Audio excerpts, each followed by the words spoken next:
మనం పిఠాపురంలో పూజ్య దత్తప్రభువులు గణపతి సచ్చిదానంద స్వామిజీ వారి ఆశీస్సులతో 22వ చాతుర్మాస్యం చేసుకుంటున్నాము. ఈ పిఠాపురం మహాదివ్య క్షేత్రం, పురుహూతిక అమ్మవారు శక్తిపీఠం.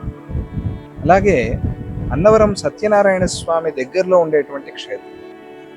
పురాణాలు శాస్త్రాలు ఏం చెప్తాయి అని అంటే, ఒక మహాక్షేత్రానికి చుట్టుపక్కల అంటే సుమారుగా ఒక 100 కిలోమీటర్ల వరకు ఆ శక్తి ఉంటుంది అని పురాణాలు చెప్తూ ఉన్నాయి. మనము అన్నవరం క్షేత్రానికి చాలా దగ్గరలో ఉన్నాం కనుక ఇదంతా కూడా ఆ రేడియేషన్లోనే వస్తుంది, ఆ తరంగాల్లోనే వస్తుంది.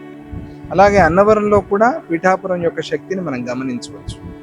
కనుక ఈ చాతుర్మాస్యంలో ఏకాదశి అంటే ఎల్లుండి చాలా విశేషంగా ఇక్కడ శ్రీపాద శ్రీవల్లభ అనఘా దత్త క్షేత్రంలో సత్యనారాయణ స్వామి వ్రతాన్ని చేసుకుంటున్నాం. సామూహిక సత్యనారాయణ స్వామి వ్రతం. అనఘాష్టమి వ్రతం బాగా జరిగింది. అలాగే గణపతి పండుగ బాగా చేసుకున్నాం. హనుమాన్ చాలీస బాగా జరిగింది. ఇక సత్యనారాయణ స్వామి వ్రతాన్ని మనం ఆచరణ చేసుకోబోతున్నాం. కనుక అందరూ తప్పనిసరిగా ఆ రోజు వచ్చి ఆ సత్యనారాయణ స్వామి వ్రతంలో పాల్గొని ఇక్కడ మనం ఈ క్షేత్రంలో చేసుకుంటే ఇది గురుక్షేత్రంలో చేసినట్టు అవుతుంది. అలాగే అన్నవరం సత్యనారాయణ స్వామి క్షేత్రంలో చేసినట్టుగా కూడా అవుతుంది. మనం ఇంట్లో ఏ శుభకార్యమైనా కూడా సత్యనారాయణ స్వామి వ్రతం చేయకుండా అది సంపూర్ణం కాదు. పెళ్లి కానీ, గృహప్రవేశం కానీ, ఏ శుభమైనా సరే అది గురుక్షేత్రంలో చేస్తే మనం తెలిసి తెలియక చేసిన దోషాలు, పొరపాట్లు అన్నీ కూడా పరిహారం అయిపోతాయి.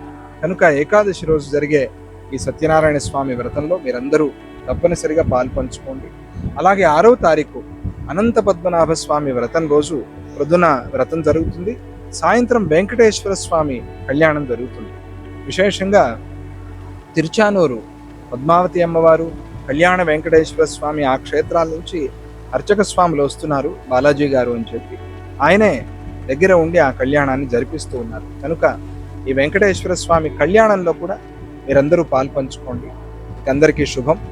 జై గురుదత్త, శ్రీ గురుదత్త.